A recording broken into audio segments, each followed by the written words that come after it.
Gettysburg, July 3, 1863. The third day of the bloodiest battle in American history, Confederate cavalry was preparing a massive assault that could break the Union line and win the war for the South. Veteran Union commanders, men in their 40s and 50s who'd spent decades learning warfare, were positioning troops defensively, preparing to absorb the attack and minimize casualties. Then a 23-year-old kid with golden hair flowing past his shoulders rode to the front of the Michigan Cavalry Brigade, drew his saber, and screamed 4 words that made every experienced officer think he'd lost his mind. "Come on, you Wolverines!" George Armstrong Custer charged directly into Confederate cavalry with just 400 men against 6,000, violating every tactical principle his superiors had ever taught him. What happened in the next 7 minutes would either prove that youth and audacity could defeat experience and caution, or demonstrate that this golden-haired boy general was leading his men to pointless slaughter. Before we dive into how a 23-year-old became the youngest general in the Union Army and terrified everyone who outranked him, tell me, what city are you watching from right now? Drop it in the comments, because this story about how extreme youth combined with extreme talent can either change history or cause catastrophic disasters is something that transcends time and geography. Here's the question that'll define how you see leadership. Is a young commander who wins through reckless courage brilliant or just lucky? Is breaking every rule of conventional warfare genius or suicide? George Armstrong Custer forced the Union Army to answer those questions every single time he led a charge, and the fact that he became a general at 23 while men twice his age were still colonels tells you everything about how the Civil War rewarded results over experience. If this story makes you rethink what leadership actually means, hit that subscribe button. We're about to witness how the most controversial commander in American history became a legend before he could legally drink in most states. George Armstrong Custer graduated from West Point in June 1861, and his class ranking tells you everything you need to know about how the military establishment initially viewed him. 34th out of 34 cadets, dead last. He'd accumulated more demerits than almost any cadet in the Academy's history, for being late, for pranks, for challenging authority, for the kind of reckless disregard for rules that should have gotten him expelled multiple times. His tactical instructors thought he was brilliant but undisciplined, capable of understanding complex military theory, but completely unwilling to follow it when his instincts told him otherwise. In peacetime, Custer's West Point record would have consigned him to a forgettable career at some frontier outpost where his superiors could ignore him. But June 1861 wasn't peacetime. It was 1 month after the Civil War had begun, and the Union Army desperately needed officers regardless of their class ranking.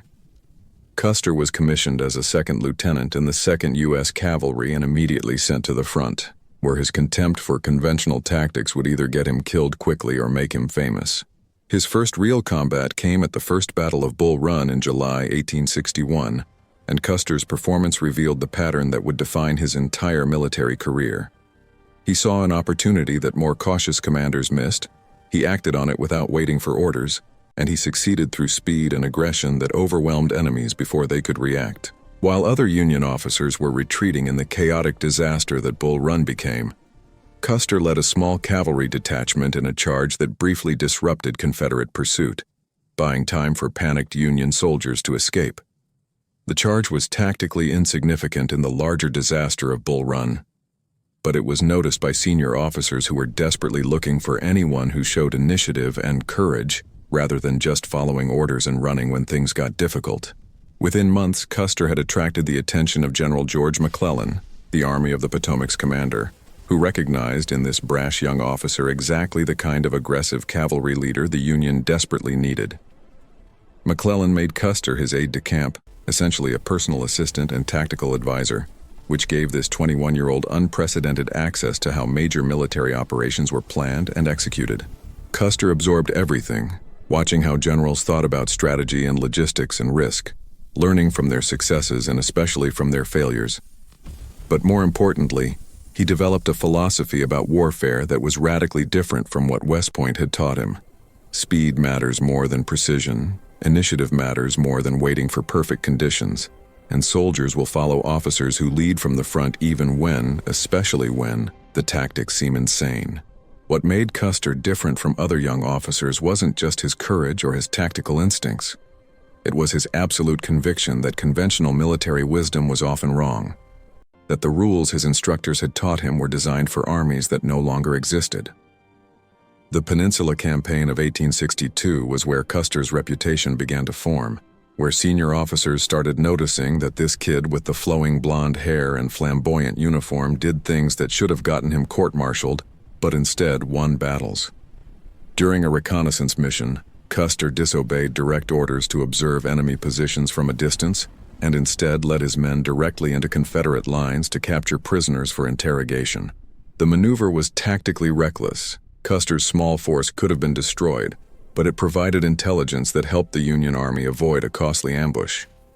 When his superior officers reprimanded him for disobeying orders, Custer's response revealed his fundamental approach to military authority. "I got you the information you needed faster than following orders would have.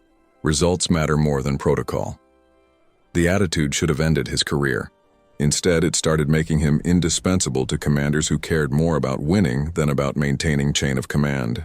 But it was at the Battle of Aldie in June 1863 that Custer did something so audacious, so outside conventional military thinking, that it caught the attention of the Union's highest command. He charged a superior Confederate force head-on with just his cavalry regiment, breaking their line through pure shock and momentum, then withdrew before they could regroup. The tactic shouldn't have worked. Cavalry charges against prepared infantry or artillery usually ended in massacre for the cavalry. But Custer understood something about Civil War combat that more experienced officers had missed. In the chaos and smoke of battle, speed created confusion, and confusion created opportunities. If you hit the enemy hard enough and fast enough in an unexpected place, you could break their cohesion before their superior numbers mattered. The battle was minor in the larger scheme of the war, but the reports that reached Washington described a young cavalry officer who fought like he was trying to personally win the war through audacity alone. 3 weeks later, George Armstrong Custer received a promotion that shocked the entire Union Army.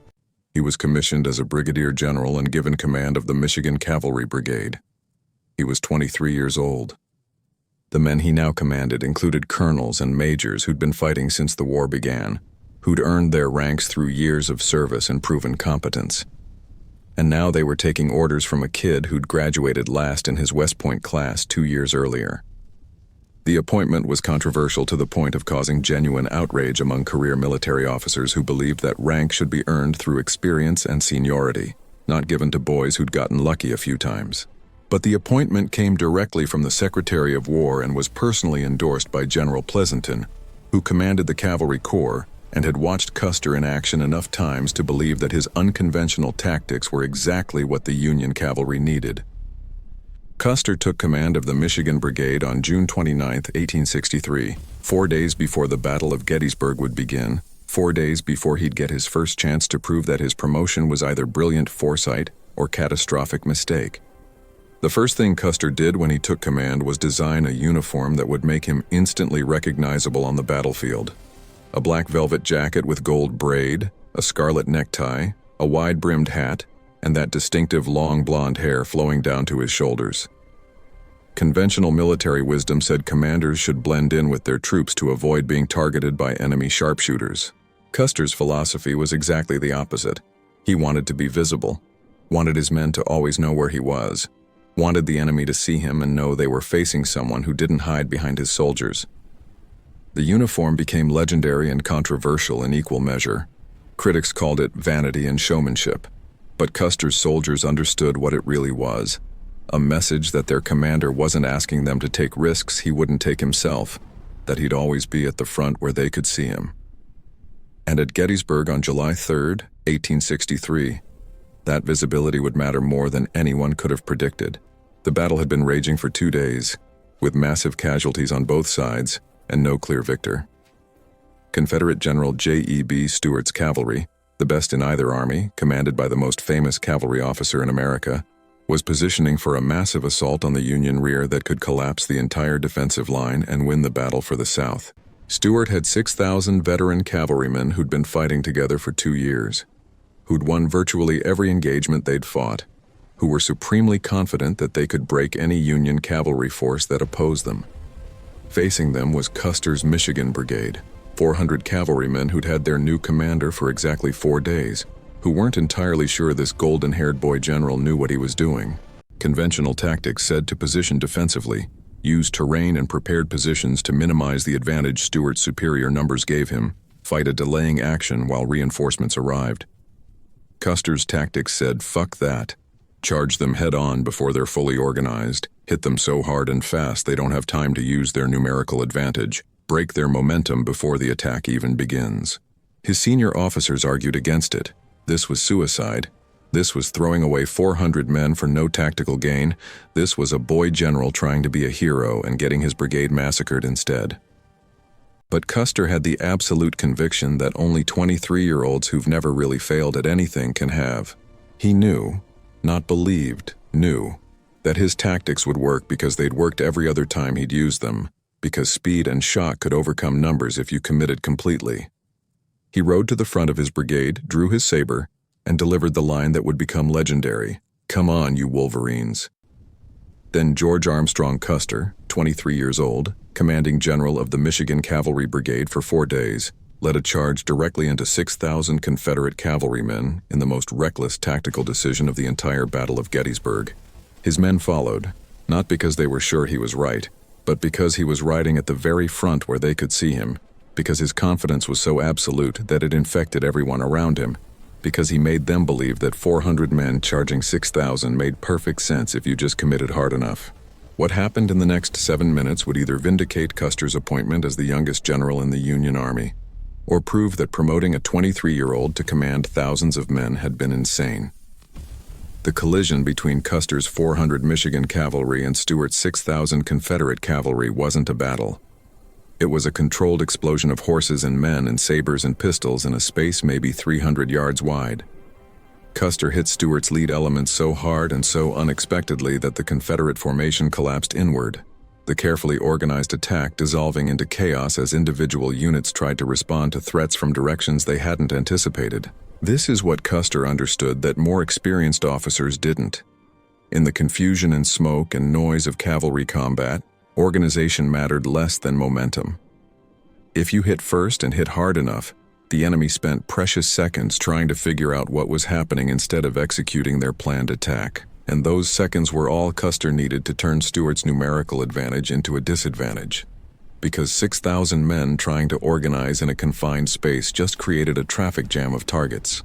Custer was everywhere during the fight, his distinctive uniform and flowing hair making him visible even in the chaos, rallying soldiers who were starting to break, leading charges into gaps in the Confederate line, personally engaging Confederate officers in saber duels that were more medieval than modern. His horse was shot out from under him twice, and both times he grabbed another mount and was back in the fight within seconds. A Confederate bullet grazed his head, drawing blood but not slowing him down. He was operating on pure adrenaline and the absolute conviction that he couldn't die, that he was invincible, that victory was inevitable if he just kept pushing. This is the mindset that makes 23-year-olds dangerous commanders.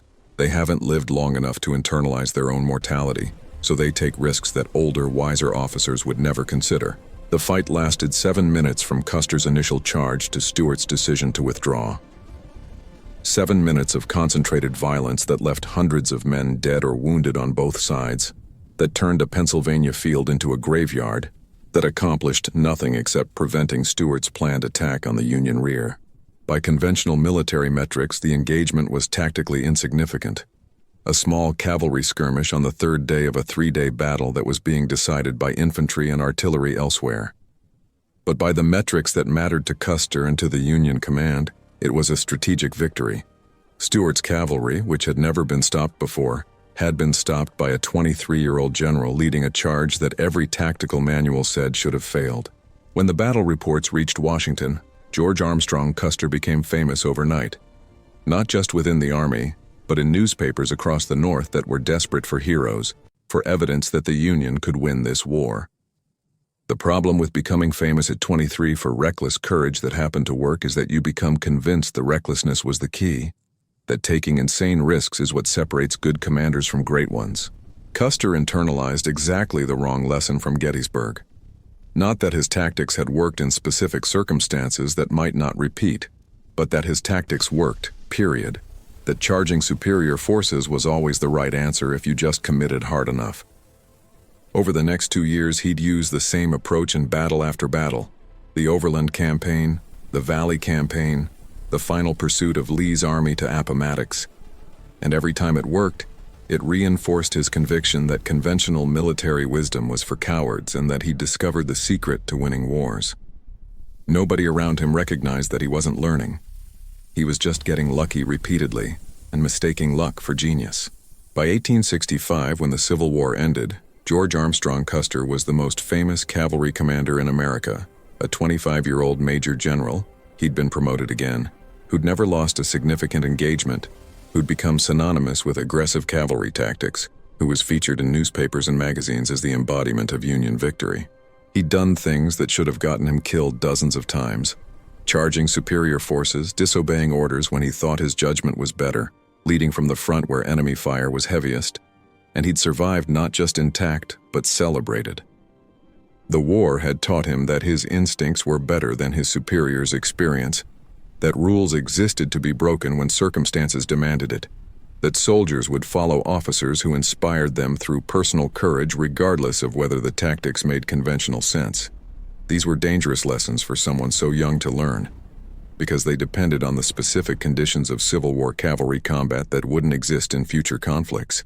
The post-war army was radically different from the massive force that had fought the Civil War. Demobilization reduced the military from over 1 million men to fewer than 30,000, and officers who'd commanded thousands found themselves leading companies. Custer went from major general commanding a cavalry division to lieutenant colonel commanding a single regiment. The 7th Cavalry, stationed in Kansas and tasked with the unglamorous work of frontier pacification and dealing with Native American tribes who resisted being forced onto reservations. For most officers, this would have been a humiliating demotion, a reminder that wartime heroics didn't guarantee peacetime success. For Custer, it was just a different battlefield where the same tactics that had won him fame during the Civil War could be applied to a new enemy. But fighting Plains Indians wasn't like fighting Confederate cavalry. The tactics that had made Custer successful during the war, direct charges, overwhelming aggression, personal courage leading from the front, were less effective against enemies who didn't fight in formations, who used mobility and terrain differently, who had their own forms of courage and tactical sophistication that Custer never quite understood or respected. His early engagements with Native American warriors were mixed, some successes, some failures, but nothing like the unbroken string of victories he'd achieved during the Civil War. A more reflective officer might have recognized that the tactics needed to evolve, that what worked against Confederate cavalry didn't necessarily work against Cheyenne or Lakota warriors. But Custer had learned during the war that doubling down on aggression always worked eventually, that the solution to tactical problems was more courage and more commitment, not different approaches. The massacre at the Washita River in November 1868 showed both the strengths and the catastrophic weaknesses of Custer's approach. He attacked a Cheyenne village at dawn, achieving complete surprise and overwhelming the inhabitants through speed and violence. By conventional military metrics, it was a successful operation. The village was destroyed, Custer's losses were minimal, and the attack demonstrated Union Army dominance in the region. But the village had been peaceful. The casualties were primarily women and children, and Custer's refusal to verify that he was attacking a hostile force before committing to the assault revealed how his Civil War mindset, hit first, hit hard, sort out the details later, translated poorly to the morally complex reality of the Indian Wars. The glory that had seemed so straightforward during the Civil War started getting complicated by questions about whether the wars he was fighting were just, whether the enemies he was killing deserved to die, whether courage and tactical skill could be separated from the moral implications of how they were used. But these questions didn't slow Custer down or make him reconsider his approach. If anything, criticism made him more defiant, more convinced that he was right and his critics were just weak or cowardly or unable to do what winning required. The absolute confidence that had made him successful at 23 was hardening into something more dangerous by his 30s. Not confidence, but certainty. Not courage, but recklessness. Not leadership, but the kind of narcissism that can't distinguish between self-belief and delusion. The men who'd followed him at Gettysburg had followed a young officer whose courage they could see and whose luck they could believe in. The men who followed him in the 1870s were following someone who'd started believing his own mythology, who thought the rules that applied to other officers didn't apply to him because he was special. June 25, 1876. The Valley of the Little Bighorn River in Montana Territory. Lieutenant Colonel George Armstrong Custer, 36 years old, led the 7th Cavalry toward the largest gathering of Plains Indians in American history, somewhere between 1,500 and 2,500 Lakota, Cheyenne, and Arapaho warriors camped along the river. Custer's orders from General Terry were clear: locate the Indian encampment, wait for reinforcements, coordinate a combined assault that would use superior numbers to overwhelm the Indian forces. These were sensible orders based on conventional military tactics, and the understanding that the 7th Cavalry's 600 men couldn't defeat several thousand warriors in open battle. Custer ignored the orders completely, just like he'd been ignoring orders that conflicted with his instincts for 15 years. His reasoning was pure Custer. The Indians would scatter if given time to detect the approaching soldiers.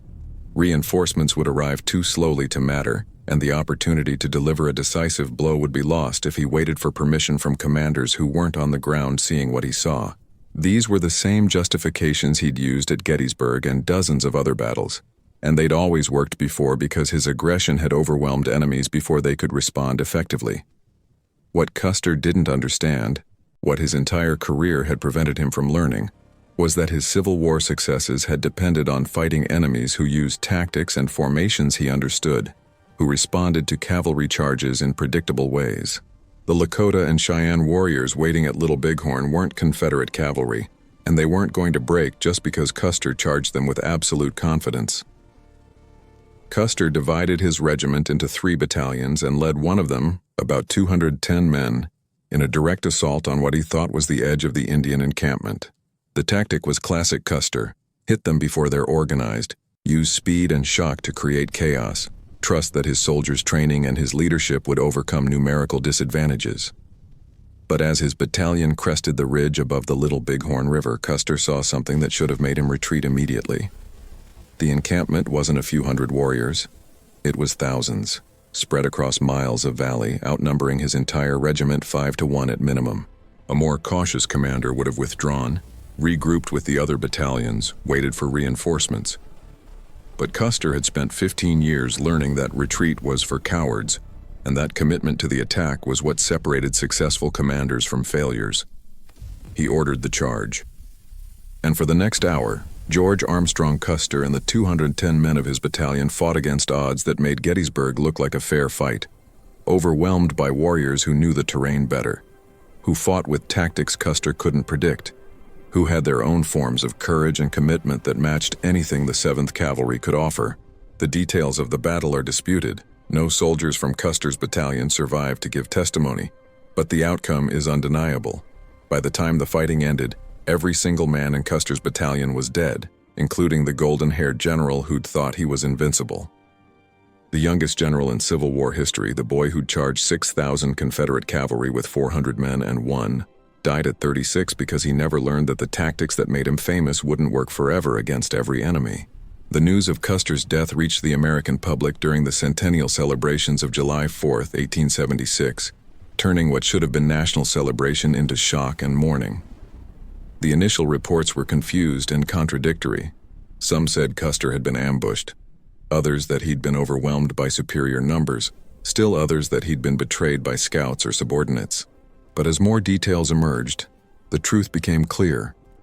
Custer had disobeyed orders, divided his forces, and charged an enemy position without adequate reconnaissance or support, and his entire battalion had been wiped out as a result. The response split along predictable lines. Some saw Custer as a hero who'd died fighting overwhelming odds. Others saw him as a reckless commander whose arrogance had gotten his men killed. The mythology that formed around Little Bighorn revealed how Americans wanted to remember Custer as the brave young general who'd saved the Union at Gettysburg, not as the aging officer who'd refused to adapt his tactics to changing circumstances. Paintings and books depicted Custer's last stand as heroic resistance against impossible odds, with Custer fighting to the end surrounded by loyal soldiers. The reality was probably less romantic. A confused, desperate fight where men died because their commander's supreme confidence had led them into a tactical situation where courage couldn't overcome catastrophic numerical disadvantage. But the mythology was more appealing than the reality, so the mythology won, and Custer became a martyr rather than a cautionary tale about the dangers of mistaking luck for genius. The officers who'd served under Custer during the Civil War and survived to old age had complicated feelings about his death. Some maintained that he'd been the greatest cavalry commander they'd ever seen, that his tactics at Gettysburg had been brilliant, that Little Bighorn was just bad luck rather than bad judgment. Others quietly acknowledged that they'd always known Custer's recklessness would get him killed eventually, that the only question had been when and where, not if. The soldiers who'd followed him into that last charge at Little Bighorn couldn't offer their perspective. They were all dead, which was perhaps the most damning evidence that Custer's tactics had finally met a situation where courage and commitment weren't enough. The ultimate irony of George Armstrong Custer's career is that the qualities that made him successful at 23, absolute confidence, contempt for conventional wisdom, willingness to take risks that terrified more experienced officers, were exactly the qualities that killed him at 36. He never learned to adapt, never developed the judgment that comes from experiencing failure, never understood that the tactics that worked against Confederate cavalry in 1863 might not work against Lakota warriors in 1876. His entire career was built on early success that taught him all the wrong lessons, that convinced him he'd discovered secrets about warfare that older, wiser officers had missed, that made him believe he was special in ways that exempted him from the rules that governed ordinary commanders. At 23 years old, George Armstrong Custer commanded armies while generals twice his age called him insane. He was right, and they were wrong, at Gettysburg at least. But being right once, being right multiple times, doesn't mean you're always right. It just means you haven't yet encountered the situation where your tactics fail catastrophically. For Custer, that situation came at the Little Bighorn, where the youngest general in Union Army history learned too late that youth and courage and absolute confidence aren't enough when you're facing an enemy that won't break just because you're George Armstrong Custer leading the charge. The boy general who shocked everyone with his success died because he never grew beyond being the boy general, never developed the wisdom that should come with age and experience, never learned that the greatest military skill isn't courage. It's knowing when courage isn't enough. Sonnet 4 Claude é uma IA e pode cometer erros. Por favor, verifique as respostas.